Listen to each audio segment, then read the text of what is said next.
kiasan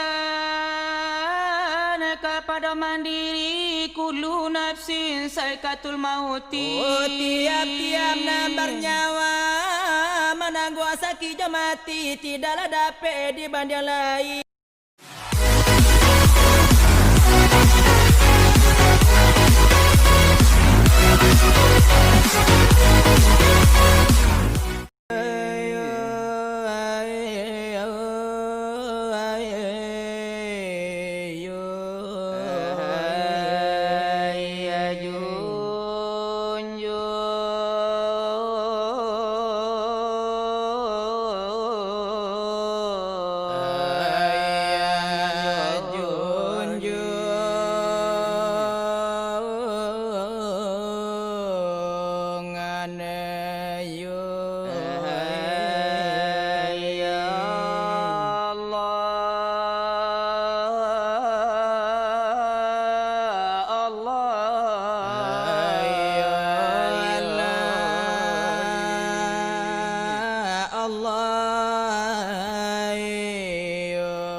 Allahu Rabbi batuan kita Nabi Muhammad pangulu kita wahai sahabat tolan saudara assalamualaikum ya ikhwani. Ai dengar kiasan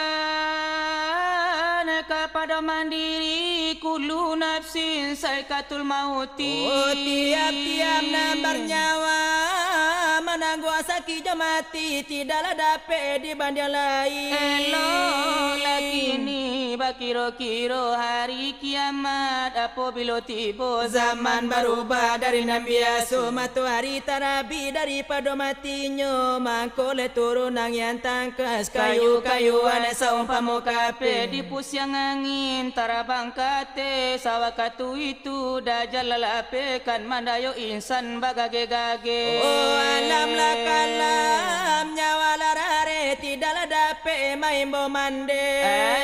Mulai alam parang bajompa bumi naleba binya pija. Oh maka jo Madinah nyo nanti dak Baitul Muqaddis 10 sawatu dajal tak dapat lalu ke situ. Ado sebabnya mangko begitu malaikat mambe beribu-ribu itu tandonyo kiamat berdiri. Alam mulai hilang guru lah mati tobat nanti dak diterima lagi. Eloklah tobat Zaman bakini nah jangan menyasar kemudian hari baini.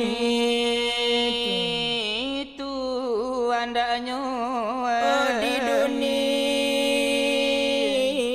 lanyo ini na selamat badana